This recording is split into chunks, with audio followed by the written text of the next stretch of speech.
के बारे में जैसे मैंने कहा कि यहां पर गुजरात में गांधीनगर, अहमदाबाद, इन दो शहरों का जो रूप आज हम देख रहे हैं, उस रूप निर्माण में आदरणीय प्रधानमंत्री जी की, जब वहां गुजरात के मुख्यमंत्री के नाते काम कर रहे थे, बड़ी महत्वपूर्ण भूमिका रही है। और जैसे मैंने कहा कि देश का सबसे सफल बस rapid transport system Janmarg, Kankariya तालाब का बहुत अनोखा सुशोभीकरण, gift city, Narmada river front, ऐसे सारे विषयों में उनके प्रतिभा की छाप हमें दिखाई देती है। मैं माननीय प्रधानमंत्री जी का आप सभी की ओर से हृदय की गहराइयों से स्वागत करता हूं और आदरणीय हमारे राष्ट्रीय अध्यक्ष श्री जगत प्रकाश नड्डा जी से अनुरोध करता हूं कि वे आए, माननीय प्रधानमंत्री जी का भी स्वागत करें और हम सबको संबोधित करें। आदरणीय नड्डा जी।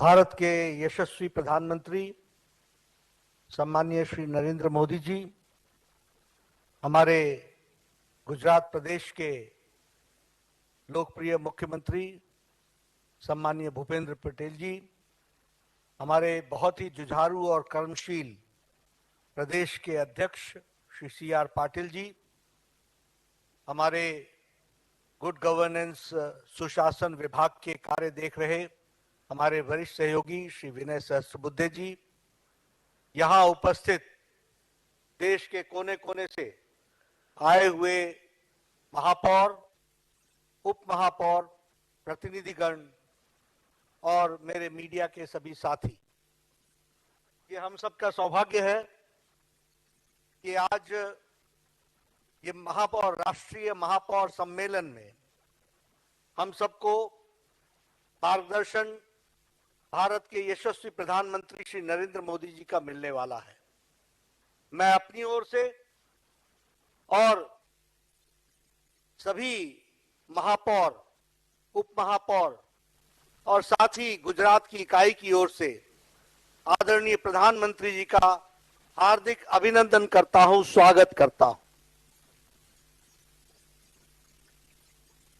हम सब जानते हैं कि आदरणीय प्रधानमंत्री जी अपने व्यस्ततम कार्यक्रम के बावजूद भी, जब भी पार्टी ने उनसे कोई आशा रखी है और उनका समय मांगा है, आदरणीय प्रधानमंत्री जी ने हमेशा रुचि लेकर के हमें समय भी दिया है और मार्गदर्शन भी दिया है।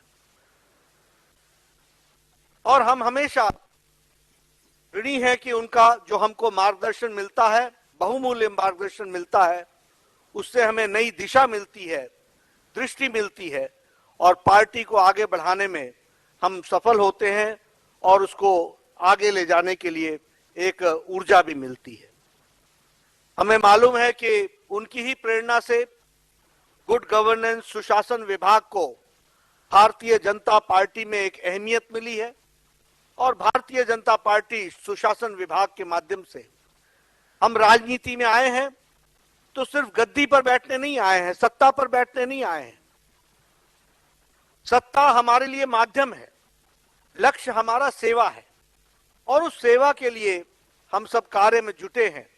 और इसलिए सुशासन के माध्यम से किस तरीके से सामान्य जन की हम सेवा कर सकते हैं और उनको लाभ पहुंचा सकते हैं, इसके लिए हम काम करते हैं।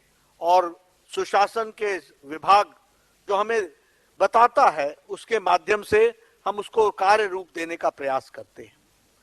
हमें मालूम है कि आपने प्रशासन की दृष्टि से हम सबको एक सूत्र मंत्र दिया और आपने कहा governance should be proactive, pro responsible और वह ट्रांसपेरेंट होनी चाहिए, वो सबके लिए बराबर का दृष्टि रख करके काम करने वाली होनी चाहिए।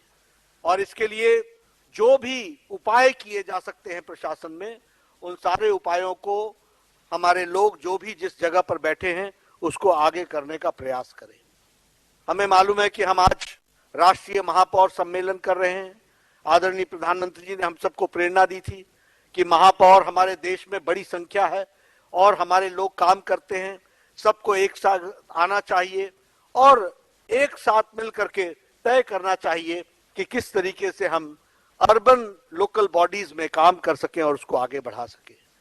आपने हम लोगों को बीडीसी के लिए, ब्लॉक डेवलपमेंट के लिए भी और पंचायतों के लिए भी प्रेरणा दी कि हम पंचायत के प्रधान और बीडीसी के सदस्य वह भी किस तरीके से कार्य करें ताकि जनता को हम लाभ पहुंचा सके और उनके मुसीबतों को हम दूर कर सके, इस बात का प्रयास करें। आपका जोर लास्ट माइल डिलीवरी पर हमेशा रहा है। नीति बनाना, नीति की बारीकियों को समझना, नीति को इंप्लीमेंट करने में जो तकलीफें आती हैं उसको दूर करना और अंतिम व्यक्ति तक वह पहुंच सके, इसकी चिंता करना और लास्ट माइल डिलीवरी पर जोर देना, यह आपने हम लोगों को मंत्र दिया है। और हमारा प्रयास रहता है कि हम लास्ट माइल डिलीवरी की तरफ ध्यान देकर के कार्य करें। आज प्रधानमंत्री जी इस महापौर सम्मेलन में 117 प्रतिनिधि एक्सपेक्टेड थे और मुझे अभी बताया गया है कि 98% हम सब लोग यहाँ पर उपस्थित हुए हैं और इस कार्यक्रम में शामिल हो रहे हैं। कुल मिलाकर के 7 सत्र होंगे और 7 सत्रों में हम बहुत महत्वपूर्ण विषय लेने वाले हैं, जैसे महानगर प्रशासन और उसमें महापौर की भूमिका, उप महापौर की भूमिका, उसी तरीके से नगरीय विकास के लिए जो योजनाएं केंद्र सरकार ने बनाई हैं उसके बारे में चर्चा होगी। उसी तरीके से न्यू एज लीडरशिप हम किस तरीके से विकसित करें, इस पर भी चर्चा होगी और संगठन का समन्वय, संगठन के साथ समन्वय कैसे रखा जा सकता है, इस पर भी चर्चा होगी। हम गुजरात में आए हैं तो यहाँ हम इस बात पर भी चर्चा करने वाले हैं कि साबरमती रिवर फ्रंट का प्रस्तुतिकरण होगा, किस तरीके से आपके दिशा निर्देश में साबरमती की तस्वीर बदली है और किस तरीके से उसको आपने आगे बढ़ाया है, उसको भी हम लोग यहाँ पर जान पाएंगे। साथ ही साथ हेरिटेज वॉक पर भी यहाँ प्रस्तुतिकरण होगी और उसकी भी चर्चा होगी और उसकी भी जानकारियां हमारे महापौर साथियों को मिलेगी। स्वच्छ इंदौर, स्मार्ट सिटी सूरत का, उसी तरीके से वेस्ट प्रोसेसिंग, राजस्व वृद्धि और जल संरक्षण, इन सब के बारे में भी हमारे यहाँ बेस्ट प्रैक्टिसेस पर 2 दिनों में चर्चा होने वाली है। हमारा प्रयास रहेगा प्रधानमंत्री जी कि आपके मार्गदर्शन पर चलते हुए हम हर समय, हर मिनट का उपयोग करते हुए इन 2 दिनों में महापौर एक सूत्र में बनते हुए सारे देश में एक भारतीय जनता पार्टी के महापौर किस तरीके से काम करना चाहिए, किस तरीके से हमारी कॉरपोरेशंस को की छवि बननी चाहिए, किस तरीके से हम अंतिम व्यक्ति तक लाभ पहुंचा सकें, इसको हम पूरा करने के लिए यहाँ योजना भी बनाएंगे और उसको पूरा करेंगे। आपका मार्गदर्शन हम सबको हर समय प्रेरित करता है और प्रेरणा देता है। आज आपने हम सबको इस उद्घाटन के माध्यम से आपका हमको मार्गदर्शन मिलेगा। हम आपको विश्वास दिलाते हैं कि भारतीय जनता पार्टी का एक एक कार्यकर्ता आपकी बात को पूरी अक्षरशः निभाएगा और प्रेरणा लेकर के अपने क्षेत्र में जाकर के पूरी ताकत से कॉरपोरेशन को वो एक रास्ता और दृष्टि और दिशा देगा। आज आप हमारे बीच में हैं, मैं आपके और महापौर सम्मेलन के उद्घाटन के बीच में ज्यादा देर न रहता हुआ मैं आपसे निवेदन करता हूं कि आप हमें और हमारे महापौर को इस महापौर सम्मेलन में आपका मार्गदर्शन मिले। आपको मैं आमंत्रित करता हूं कि आप हमें दिशा दें और हमारा मार्गदर्शन करें।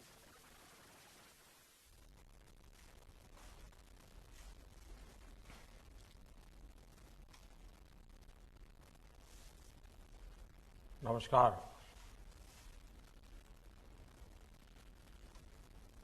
भारतीय जनता पार्टी के राष्ट्रीय अध्यक्ष श्रीमान जेपी नड्डा जी, पार्टी के सभी वरिष्ठ पदाधिकारीगण,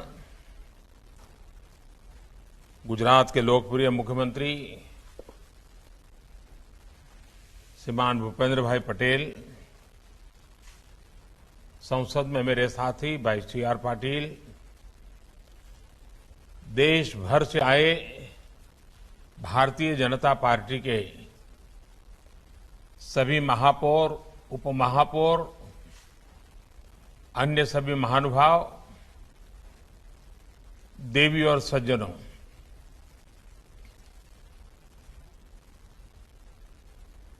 भाजपा मेयर कॉन्क्लेव में आप सभी का बहुत बहुत स्वागत है, अभिनंदन है। आजादी के अमृत काल में अगले 25 वर्ष के लिए भारत के शहरी विकास का एक रोडमैप बनाने में भी इस सम्मेलन की बड़ी भूमिका है। मैं भारतीय जनता पार्टी के हमारे राष्ट्रीय अध्यक्ष श्रीमान नड्डा जी को और उनकी पूरी टीम को इस कार्यक्रम की कल्पना करने के लिए, इस कार्यक्रम की योजना बनाने के लिए हृदय से बहुत बहुत बधाई देता हूं, क्योंकि अपने आप में सामान्य नागरिक का संबंध अगर सरकार नाम की किसी व्यवस्था से सबसे पहले आता है तो पंचायत से आता है, नगर पंचायत से आता है, नगर पालिका से आता है, महानगर पालिका से आता है। सामान्य मानवीय का जीवन का रोजमर्रा का संबंध आप ही के लोगों के जिम्मे है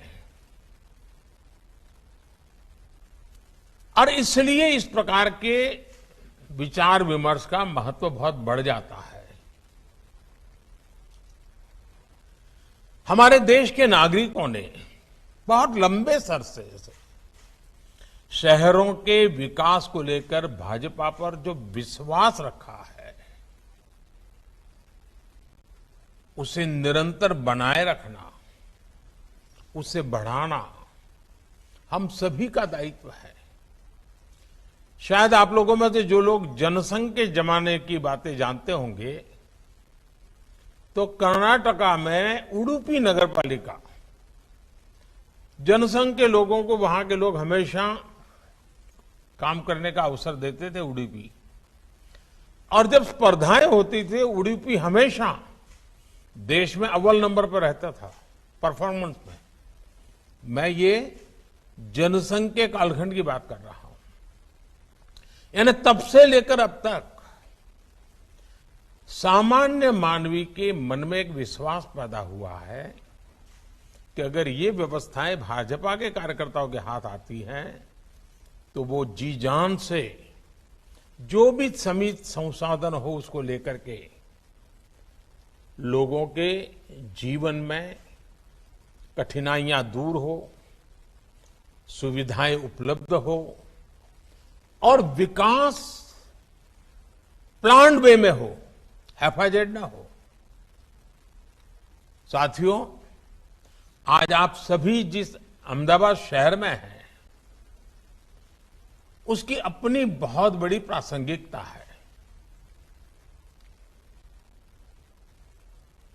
सरदार वल्लभ भाई पटेल कभी अहमदाबाद म्युनिसिपैलिटी पार्टी में चुने हुए सदस्य हुआ करते थे, कभी मेयर के रूप में भी अहमदाबाद का नेतृत्व उन्होंने किया था और यहीं से उनकी जो शुरुआत हुई देश के उप प्रधानमंत्री पद तक पहुंचे।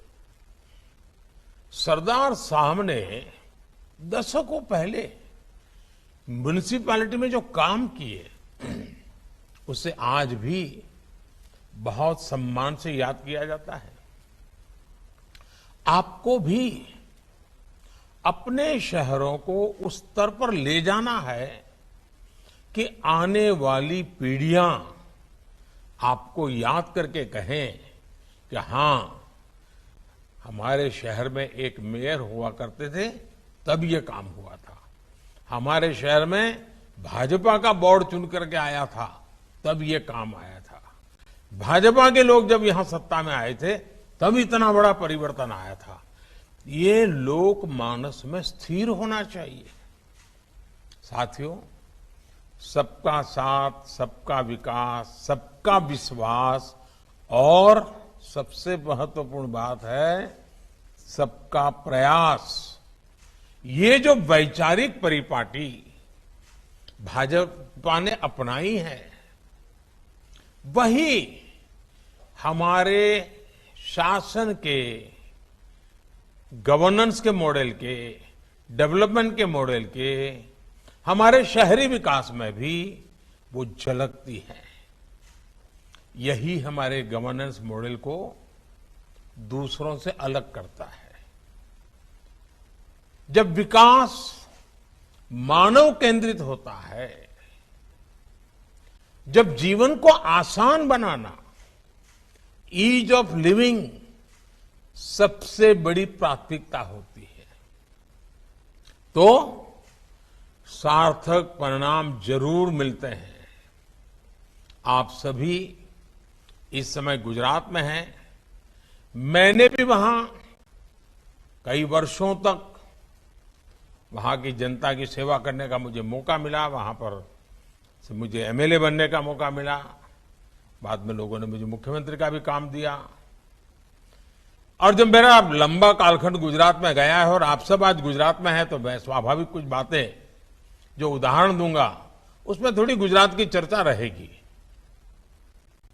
अब जैसे अर्बन ट्रांसपोर्ट की बात करें तो गुजरात ही था जिसने बीआरटी जैसा प्रयोग सबसे पहले प्रारंभ किया था। आज देश के शहरों में ऐप बेस्ड कैब्स, यानी आप ऐप के द्वारा टैक्सी मंगवाते हैं, तुरंत मिल जाती है। ये बात आज हिंदुस्तान के में कॉमन हो गई है, लेकिन गुजरात में बहुत साल पहले इनोवेटिव रिक्शा सर्विस जी ऑटोज की शुरुआत हुई थी। और इनोवेशन किसी और ने नहीं, बल्कि हमारे ऑटो ड्राइवर्स की टीम ने ही किया था। आज रीजनल रैपिड ट्रांसपोर्ट सिस्टम और मल्टी मॉडल कनेक्टिविटी की इतनी चर्चा होती है, लेकिन गुजरात में बरसों पहले मल्टी मॉडल कनेक्टिविटी पर काम हो रहा है। ये सारे उदाहरण मैं आपको इसलिए भी दे रहा हूं क्योंकि इसमें हमें ये भी संदेश मिलता है कि हमें बहुत आगे की सोचकर काम करना होगा। मुझे पता है कि आप में से कई मेयर्स इस दिशा में बहुत अच्छा काम कर रहे हैं। और जब ये सम्मेलन हो रहा है तो हमें एक दूसरे से बहुत कुछ सीखना है। साथ बैठेंगे, साथ बातें करेंगे, बहुत चीजें जानने को मिलेगी, हर एक के नए नए प्रयोगों का पता चलेगा। साथियों, आजादी के अमृत काल में आज भारत अपने अर्बन इंफ्रास्ट्रक्चर पर अभूतपूर्व निवेश कर रहा है। 2014 तक हमारे देश में मेट्रो नेटवर्क 250 किलोमीटर से भी कम था। आज देश में मेट्रो नेटवर्क 775 किलोमीटर से भी ज्यादा हो चुका है। 1000 किलोमीटर के नए मेट्रो रूट पर आज काम चल रहा है। हमारा प्रयास है कि हमारे शहर होलिस्टिक लाइफस्टाइल का भी केंद्र बने। आज 100 से अधिक शहरों में स्मार्ट सुविधाओं का निर्माण किया जा रहा है। इन अभियान के तहत अभी तक देश भर में 75,000 करोड़ रुपए से अधिक के प्रोजेक्ट पूरे किए जा चुके हैं। ये वो शहर हैं जो भविष्य में अर्बन प्लानिंग के लाइट हाउस बनने वाले हैं। साथियों, हमारे शहरों की एक बहुत बड़ी समस्या अर्बन हाउसिंग की भी रहती है। मुझे याद है कि मुख्यमंत्री के रूप में शहरी निकायों के साथ मिलकर हमने झुग्गी में रहने वाले साथियों के लिए बेहतर आवास बनाने का अभियान शुरू किया था। इसके तहत गुजरात में हजारों घर शहरी गरीबों को, झुग्गी में बसने वाले परिवारों को पक्के मकान देने का बड़ा अभियान चलाया। इसी भाव के साथ प्रधानमंत्री आवास योजना शहरी, इसके तहत भी पूरे देश में करीब 1.25 करोड़ घर स्वीकृत किए गए हैं। साल 2014 से पहले जहां शहरी गरीबों के घरों के लिए 20,000 करोड़ रुपए का प्रावधान था, वहीं पिछले 8 वर्षों में इसके लिए 2 लाख करोड़ रुपए से अधिक का प्रावधान किया गया है। आप लोग ये आंकड़े याद रखोगे, मैं आशा करता हूं कि 2014 के पहले 20,000 करोड़ और आज 2 लाख करोड़ से ज्यादा। ये शहरी गरीबों के प्रति हमारी प्रतिबद्धता को दिखाता है। लेकिन ये हमारा दायित्व बनता है, जब सबका प्रयास सबका विश्वास, ये कहते हैं, क्या इन लाभार्थियों के बीच जाके हम बैठते हैं, जो झुग्गी झोपड़ी में है, जिनको घर आगे चल के इनको कभी जाकर के विश्वास देते हैं क्या? उनके बीच बैठ करके उनके लिए क्या काम हो रहा है उसकी चर्चा करते हैं क्या? हमें लगता है कि अखबार में छप गया तो काम हो गया। जितना ज्यादा गरीबों के बीच में जाकर के काम करेंगे, उनको जो लाभ मिलेगा, उस लाभ का वो समाज में सवाया करके वापस करेगा। गरीब का यह स्वभाव रहता है। साथियों, शहरों में रोजी रोटी के लिए जो साथी अस्थायी रूप में आते हैं, टेम्परेरी आते हैं, उनको भी उचित किराए पर घर मिले, इसके लिए भी बड़े स्तर पर काम चल रहा है। इस मेयर्स कॉन्क्लेव में आप सभी से मेरा आग्रह है कि अपने अपने शहरों में इस अभियान को गति दें, इससे जुड़े कार्य तेजी से पूरे कराएं और क्वालिटी में कॉम्प्रोमाइज मत होने देना। समय सीमा में काम करेंगे तो पैसे बचते हैं, उन पैसों का अच्छा सदुपयोग होता है। साथियों, शहरी गरीबों के साथ साथ जो हमारा मध्यम वर्ग है, उनके घर के सपने को पूरा करने के लिए भी सरकार ने हजारों करोड़ रुपए की मदद की है। हमने रेरा जैसे कानून बनाकर लोगों के हित सुरक्षित किए हैं, खास करके मध्यम वर्गीय परिवार। किस स्कीम में पैसा डाल देता था, स्कीम पूरी नहीं होती थी। जिस काम का पहले नक्शा दिखाया जाता था, पैम्फलेट दिखाया जाता था, जब मकान बनता था तब दूसरा हो जाता था, साइज छोटी हो जाती थी, कमरा बदल जाता था। रेरा के कारण अब उसको ये अधिकार मिला है कि उसके जो निर्णय हुआ है वो चीज उसको मिलनी चाहिए। भाजपा के मेयर्स के रूप में, शहरों के मुखिया के रूप में रियल एस्टेट सेक्टर को बेहतर और ट्रांसपेरेंट बनाने का आपका दायित्व ज्यादा है। सुरक्षा के लिहाज से शहरों में बिल्डिंग का बेहतर और ट्रांसपेरेंट ऑडिट हो, ये बहुत आवश्यक है। पुरानी बिल्डिंगों का गिरना और बिल्डिंगों में आग लगना, ये चिंता का विषय होता है। अगर हम नियम कायदों का पालन करें, उसका आग्रही बने, उसको सुनिश्चित करना हमारी प्राथमिकता होनी चाहिए। साथियों, मैं आपको एक और बात बताना चाहूंगा। चुने हुए जनप्रतिनिधियों की सोच सिर्फ चुनाव को ध्यान में रखते हुए सीमित नहीं होनी चाहिए।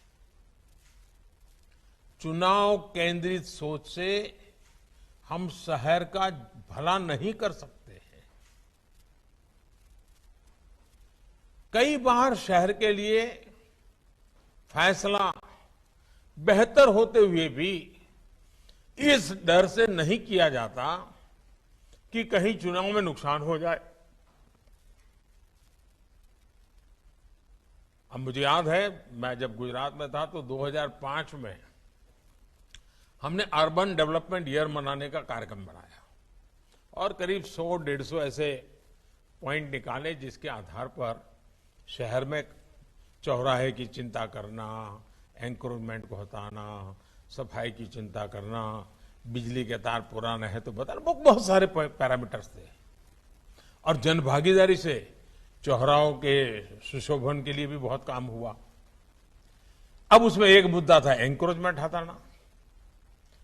अब जब एंक्रोचमेंट हटाना शुरू किया तो मुझे मेरे गुजरात के भाजपा के नेता मिलने आए।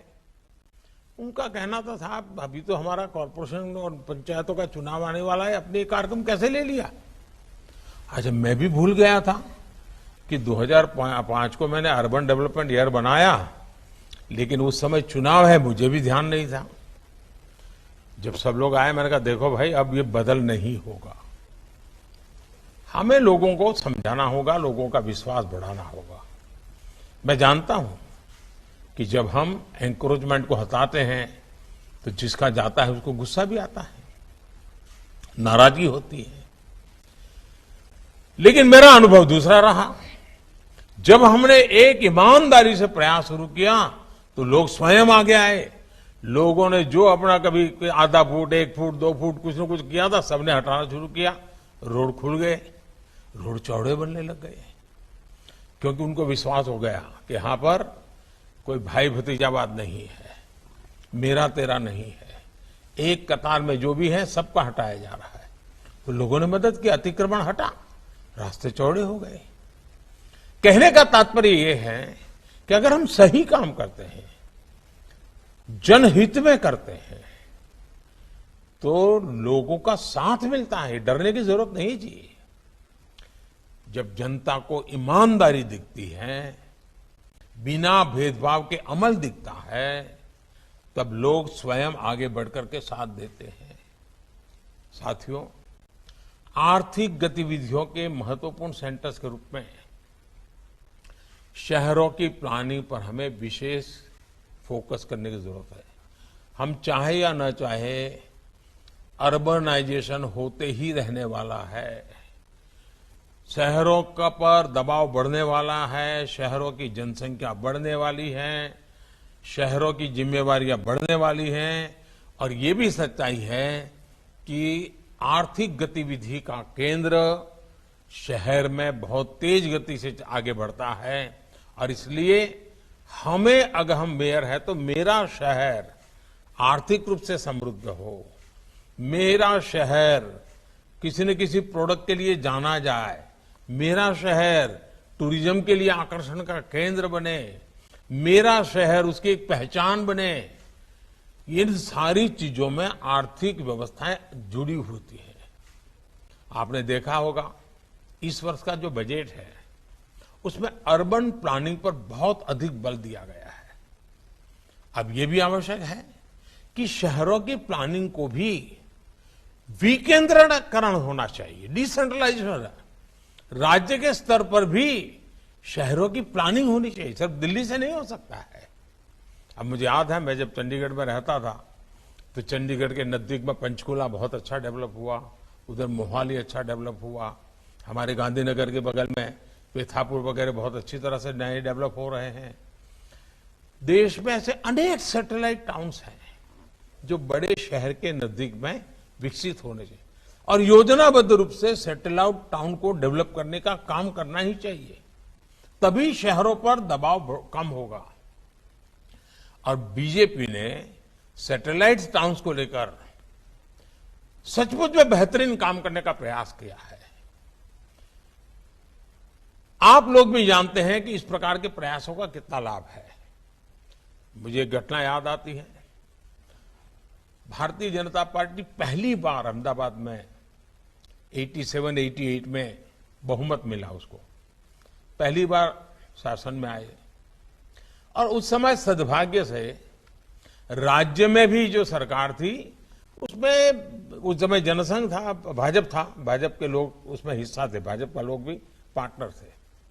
तो उस समय अहमदाबाद म्युनिसिपल कॉर्पोरेशन में सब हमारे साथियों ने विचार किया कि भाई अहमदाबाद के अगल बगल में जो 40-50 किलोमीटर के एरिया है, लांबा है, बोपल है, आमली है, गोरा है, गुमा है, ये सारे जो इलाके हैं, अगर वहां सिटी बस जाना आना शुरू कर दें लोगों को आने जाने की व्यवस्था मिल जाए तो लोग शहर में आकर के रहने के लिए जो ज्यादा महंगा खर्च करते हैं वो वहीं रहना पसंद करेंगे। राज्य सरकार से बात हुई, राज्य सरकार का वो क्षेत्र तो उनका था ट्रांसपोर्टेशन का, लेकिन खैर मान गए, वो सहमति मिल गई और बसेस को काफी दूर दूर फैलाया। साबरमती के उस पार कालीगाम हो, साबरमती के भी कई दूर दूर के क्षेत्र उनको साथ जोड़ दिया, उधर गांधीनगर को जोड़ दिया। इसका परिणाम यह हुआ कि छोटे छोटे छोटे छोटे सैटेलाइट टाउन डेवलप हो गए, बहुत उनका शहर का विस्तार हो गया, तो शहर पर दबाव। हमें सैटेलाइट टाउन्स के अलावा टियर 2, टियर 3 सिटी, उन शहरों की प्लानिंग भी राज्यों ने अभी से करनी चाहिए, क्योंकि अब टियर 2, टियर 3 सिटी भी इकोनॉमी एक्टिविटी के सेंटर बन रहे हैं। आपने देखा होगा स्टार्टअप्स, आजकल हमारे स्टार्टअप्स टियर 2, टियर 3 सिटी में हो रहे हैं। लोग भी सोचते हैं कि भाई छोटा मोटा कारखाना लगाना है तो छोटे शहर में लगा देंगे, बड़े शहर में जाने की जरूरत नहीं है, तो थोड़ा सस्ते में काम शुरू हो जाएगा। हम अगर प्लानिंग से टियर 2, टियर 3 सिटी को भी डेवलप करेंगे तो बड़े बड़े महानगरों पर जो दबाव आता है वो भी कम हो जाएगा और वहां पर रोजगार के अवसर भी बढ़ जाते हैं। हमें यहां इंडस्ट्रियल क्लस्टर डेवलप करने पर जोर देना चाहिए। किस नगर पालिका में किस प्रकार की इंडस्ट्री का क्लस्टर बन सकता है, पास पास की 2-3 नगर पालिकाओं में क्या हो सकता है, तो इकोनॉमी को बढ़ाने में वो बहुत मदद करते हैं। जो अर्बन प्लानिंग और कैपेसिटी बिल्डिंग में हमें स्टैंडर्डाइजेशन की बहुत आवश्यकता है। हमें कैजुअल, एडहोक इन चीजों से बाहर आ जाना चाहिए। नीति निर्धारित कर करके करना चाहिए। आप देखिए बदलाव अच्छे आएंगे, डिसीजन में भी ट्रांसपेरेंसी आएगी, ग्रे एरिया लगभग खत्म हो जाएगा। साथियों, स्थानीय निकायों को बजट के लिए ज्यादा से ज्यादा आत्मनिर्भर कैसे बना सके। देखिए, शहर का विकास करना है तो शहर को धन भी लगता है। कभी हम स्कूल के बच्चों को बताते ही नहीं है कि भी रोड बना है तो रोड कितना खर्चा लगा है, ये फुटपाथ बना है तो फुटपाथ का कितना खर्चा लगा है, ये पैड लगाने के लिए जो लोहे का हमने सुरक्षा कवच बना है उसका कितना खर्चा लगता है, ये बिजली के खंभे लगे वो कितना खर्चा। समाज को भी, लोगों सामान्य मानव को पता नहीं होता है कि सारी चीजों का कितना खर्चा लगता है। वो अपने घर में छोटी भी दीवार बनाता है तो उसका खर्चा पता चलता है, लेकिन नगर में इतने सारे खर्चे उसको पता नहीं होता है। हमें उसको प्रशिक्षित करना चाहिए, बच्चों को समझाना चाहिए, देखो इतना महंगा होता है, इसको नुकसान नहीं होना चाहिए, हमारी संपत्ति है। समाज को जोड़ते रहना चाहिए। साथियों, अर्बन प्लानिंग में हमने देखा होगा कि शहर के सामान्य मानवीय की सुविधाओं को कौन संभालता है भाई। बड़ा वर्ग जो है वो कोई बड़े बड़े मॉल में नहीं जाता है, उसकी तो आवश्यकता है रेहड़ी पटरी वाले पूरे करते हैं। रेहड़ी पटरी वाले जो होते हैं, ठेले वाले लोग होते हैं, जो मोहल्ले में आके सब्जी बेचते हैं, अखबार वाले आते हैं, कपड़ा बेचने वाले आते हैं, कभी फुटपाथ पर बैठे हुए लोग, वे भी इकोनॉमी का एक बहुत बड़ा ड्राइविंग फोर्स होते हैं और सामान्य मानवीय की सेवा बहुत करते हैं। क्या हमारे पास उनकी योजना है क्या? अब देखिए, स्वामित्व योजना, पीएम स्वनिधि योजना चल रही है। मैं आप सभी मेयरों से आग्रह करूंगा कि आपके महानगर में एक भी रेहड़ी पटरी वाला ऐसा न हो कि जिसका रजिस्ट्री न हुई हो, पीएम स्वनिधि से बैंक से उसको पैसा न मिला हो और उसकी ट्रेनिंग न हुई हो कि मोबाइल फोन से डिजिटल वो कैसे लेन देन करे। वो सब्जी बेचेगा, दूध बेचेगा तो भी डिजिटली पैसा लेगा, वो देगा। वो थोक में सब्जी खरीदने जाएगा तो भी डिजिटली पेमेंट करेगा। अगर वो ये करता है तो उसके ब्याज में धीरे धीरे कटौती की जाती है। इतना ही नहीं, उसे कुछ इनाम भी दिया जाता है। आप बताइए, रेहड़ी पटरी वाले प्राइवेट में जो महंगे ब्याज से पैसे लाते हैं उनको कितनी मुक्ति मिल जाएगी। और मैं तो ये भी कहूंगा कि साल में एक बार इन रेहड़ी पटरी वालों का परिवार के साथ सम्मेलन करना चाहिए। उनके बच्चों में जो टैलेंट हो उनको इनाम देना चाहिए उन बच्चों के द्वारा गीत संगीत के कार्यक्रम करने चाहिए। ये एक बहुत बड़ी ताकत होते हैं जी। मैं तो चाहूंगा जितने मेयर बैठे हैं उसको करें, ताकि उनको भी लगेगा वो महानगर की सेवा कर रहे हैं, वो जनता का भला करने के लिए काम कर रहे हैं। देखिए आज करीब 35 लाख ऐसे हमारे रेहड़ी पटरी वाले साथी हैं जिनको बैंक से पैसा मिला है, और मैंने देखा है कि वो समय के पहले वापस भी देते हैं और नया ऋण भी ले लेते हैं। साथियों, ये सिर्फ वन टाइम कर देने की है, ये लगातार उसका व्यापार चलेगा बैंकों के साथ, और डिजिटल पेमेंट से उसको बहुत लाभ मिलेगा, उससे गति मिलेगी। देखिए, पीएम स्वनिधि का आप अपने शहरों में व्यापक विस्तार करें, और इनको होने वाली परेशानियों को कैसे आप कम कर सकते हैं उनको ट्रेनिंग करो, आप उनके साथ बैठिए और उसमें आपकी ताकत बढ़ेगी। आप जरा उनसे बात करके देखो।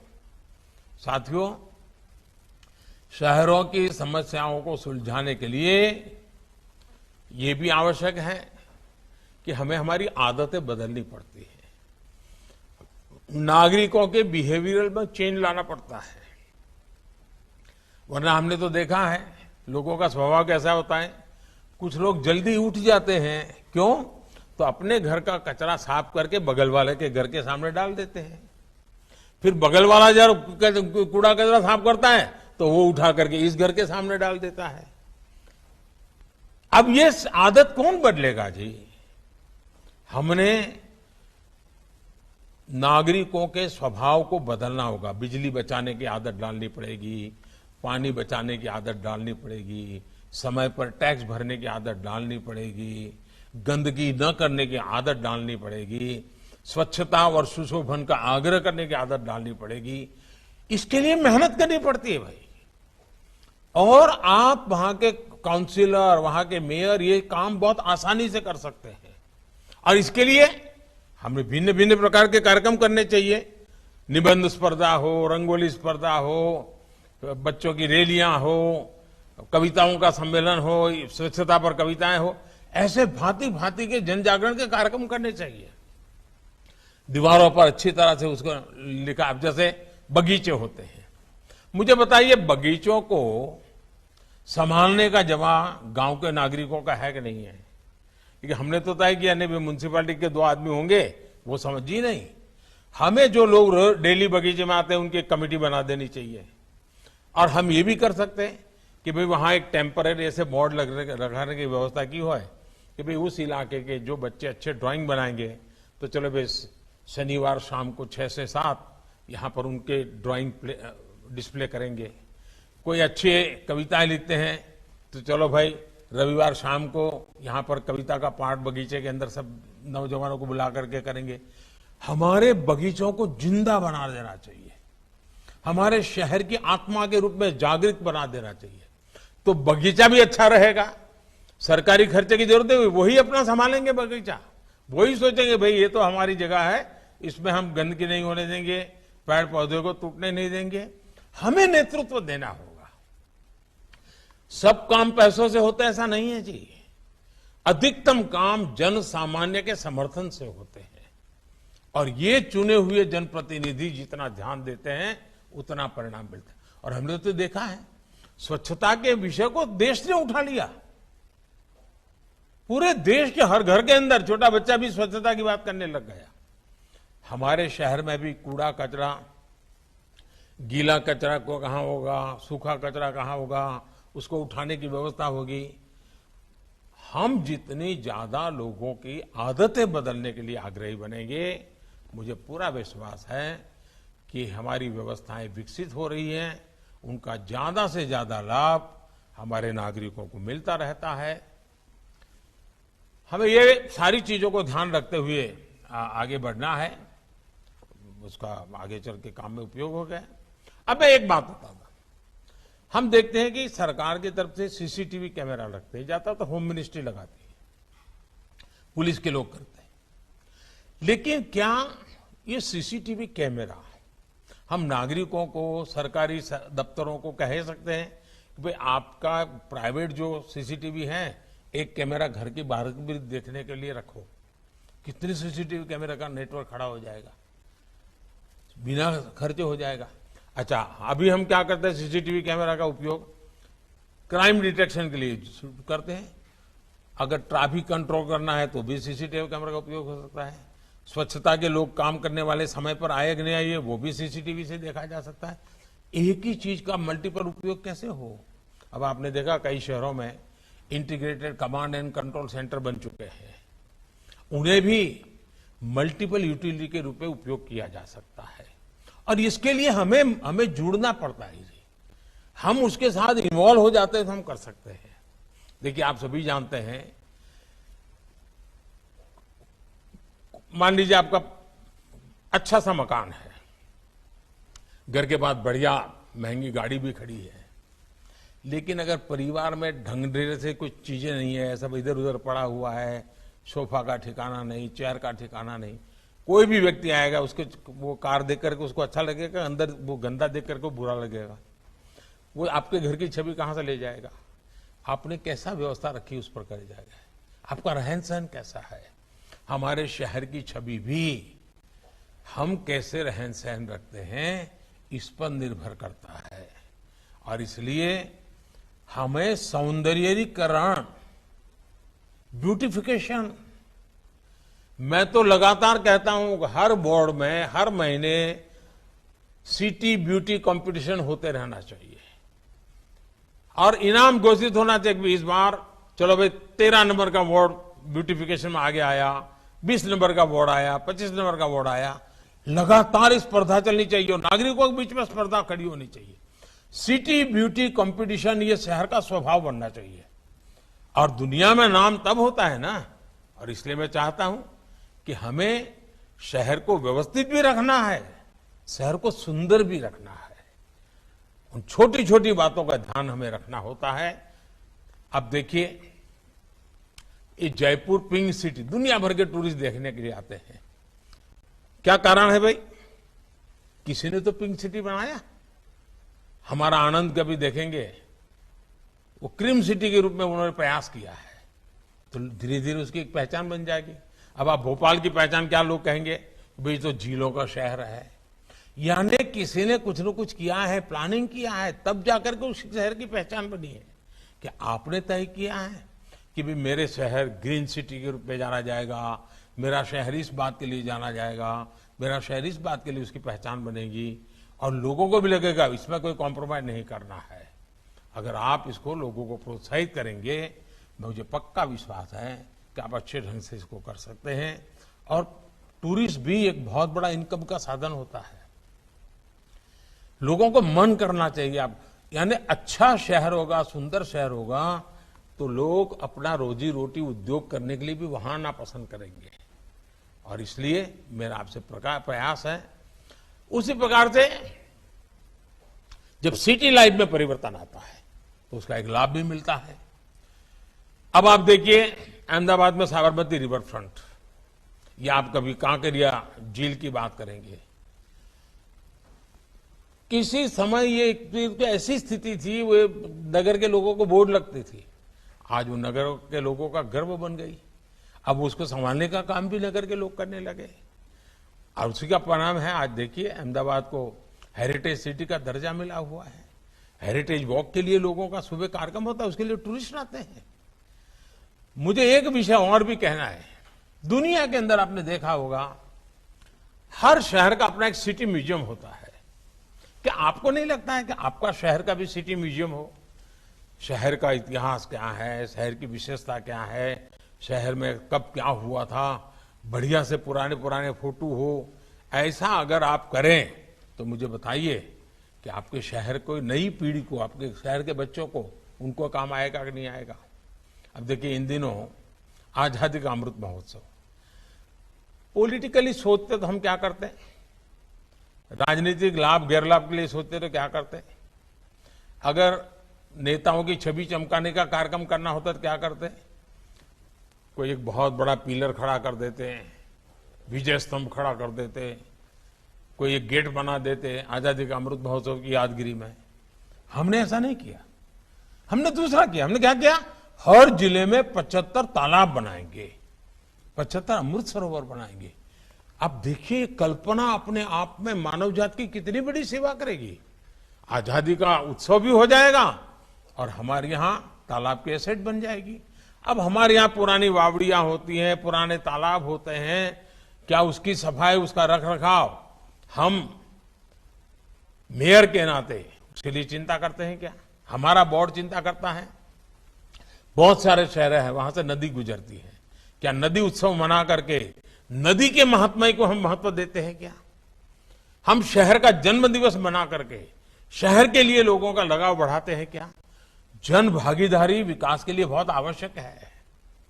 देखिए, हर शहर में नए नए व्यंजन होते हैं, हर शहर की अपनी विशेषता होती है।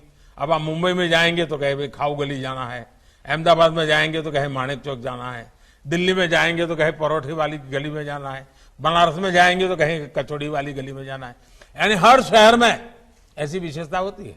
लेकिन क्या कभी आपने पुराने जमाने में जो चला अभी उसको हाइजीनिक दृष्टि से, हाइजीन फोकस करते हुए, वहां पर बेचने वाले लोग साफ सुथरे हैं, उनके हाथ में कुछ पहना हुआ है, हाथ नहीं लगाते हैं, पानी को हाथ नहीं लगाते हैं।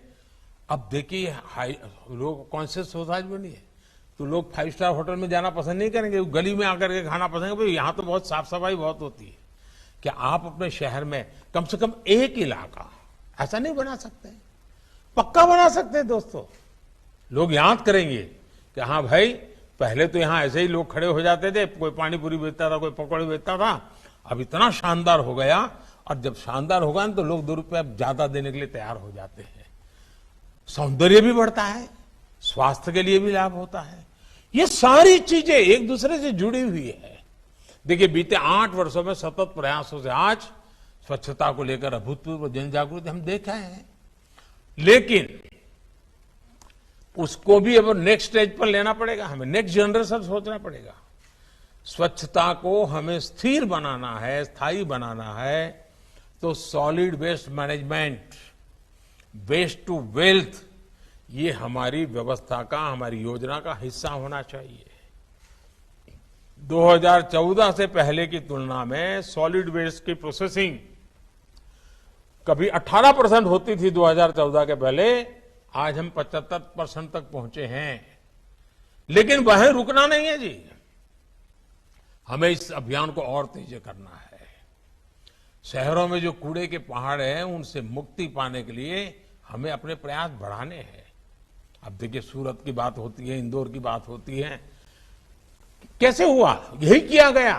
अब तो इंदौर में तो कूड़े कचरे में से उन्होंने गैस का प्लांट लगा दिया है, कमाई शुरू कर दी है। यानी एक प्रकार से उसमें तो कमाई आना शुरू हो जाती है। सामाजिक संगठन भी उसके साथ जुड़ जाते हैं। और मैं चाहूंगा कि हम इस दिशा में प्रयत्न करें। कितने ही शहरों में देखते हैं कि युवाओं ने मिलकर के छोटे छोटे संगठन बनाए, एनजीओ बनाए, वो स्वच्छता का काम करते हैं, सुशोभन का काम करते हैं। आपको भी देखना चाहिए कि आपके हर वार्ड में ऐसी युवकों की कंपटीशन हो, वो ऐसे ऊर्जावान युवा आगे आए, वे छोटी छोटी टोलियां बनाए और डेली आधा घंटा, 1 घंटा, आधा घंटा, 1 घंटा, कोई सप्ताह में 1 घंटा ऐसा दे। आदत डालनी चाहिए, आपको नेतृत्व देना चाहिए। नई पीढ़ी, नए नौजवान की पीढ़ी करने की शौकीन होती है, स्वभाव होता है, उनको अच्छा लगता है। सिर्फ उनको दिशा देने की जरूरत है। और तभी जाकर के सबका प्रयास एक विकसित शहर, विकसित भारत बनाने के लिए काम आता है। और हमें विकसित भारत बनाना है तो हम इन चीजों को, देखिए, भाजपा के मेयर का कार्य, भाजपा शासित निकायों का कामकाज अलग से अलग नजर आना चाहिए। और ये मेरी तो अपेक्षा है ही, लेकिन आपका भी संकल्प होगा, आप भी चाहते होगा। और इसलिए अब जैसे ग्लोबल वार्मिंग की चर्चाएं बहुत होती हैं, पर्यावरण की चर्चाएं होती हैं, कभी नगर पालिका के रेवेन्यू की चर्चा होती है। क्या कभी आपने साइंटिफिक तरीके से आपकी जो स्ट्रीट लाइट है उसका ऑडिट किया है क्या? एलईडी बल्ब आपकी स्ट्रीट लाइट में 100% लगा है क्या? क्या आपने तय किया कि रात को 10 बजे तक ये लाइट जरूरी है, लेकिन 10 बजे के बाद ये इलाका है 6 बजे के बजाय 2 लाइटें होगी तो चलेगा? 12 बजे के बाद इस पूरे रोड पर एक लाइट होगी तो भी चलेगा। सुबह 5 बजे के पहले कई जगह पे लाइटें नहीं होगी तो चलेगा। साइंटिफिक तरीके से, टेक्नोलॉजी की मदद से सब संभव होता है। कितनी बिजली का पैसा बचेगा, वो विकास के काम आएगा कि नहीं आएगा। पानी की मोटर, ये जो कितनी बर्बादी होती है, बचत होगी तो फायदा होगा कि नहीं होगा। और इसलिए हमें आर्थिक दृष्टि से भी और समाज हित में भी प्राकृतिक संसाधनों की रक्षा करना, ये हमारे एजेंडा में होना चाहिए। हम वेस्टफुल एक्सपेंडिचर के पक्ष में नहीं होने चाहिए। जितना ज्यादा इस प्रकार से काम होगा, आप देखिए बहुत बड़ा बदलाव आएगा। और मुझे विश्वास है कि हमारे सारे मेयर जब इकट्ठे हुए हैं, यहां से जब जाएंगे, एक नई ऊर्जा, नया विश्वास लेकर के जाएंगे, नए नए तौर तरीके सीख करके जाएंगे, एक दूसरे से बहुत कुछ सीख करके जाएंगे। और आप सभी मेयर का एक व्हाट्सएप ग्रुप बन जाएगा और हर एक मिलकर के एक दूसरे को संपर्क में रहेंगे। आपके नगर में क्या हो रहा है उसको भेजेंगे।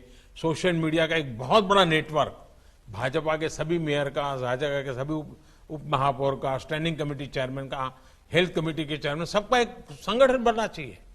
संपर्क जीवंत होना चाहिए। सोशल मीडिया एक अच्छा प्लेटफॉर्म है। अगर इलाहाबाद में कुछ हुआ है और वो पुणे में पता चलता है तो आनंद होता है, पुणे में कुछ होता है और काशी में पता चलता है तो और आनंद होता है।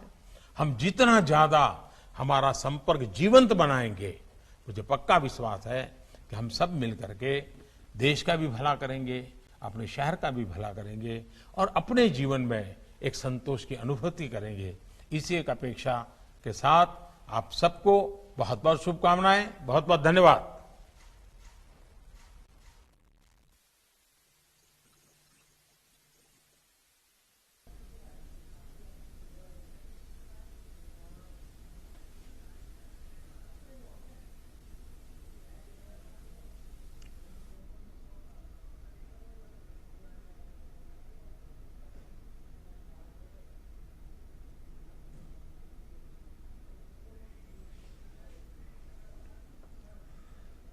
तो प्रधानमंत्री नरेंद्र मोदी को आप सुन रहे थे। आपको बता दें कि महापौर सम्मेलन का डिजिटल माध्यम से उन्होंने उद्घाटन किया और शहरों को लेकर जो विकास की जिस तरह की जो स्थितियां हैं शहरों में, उसको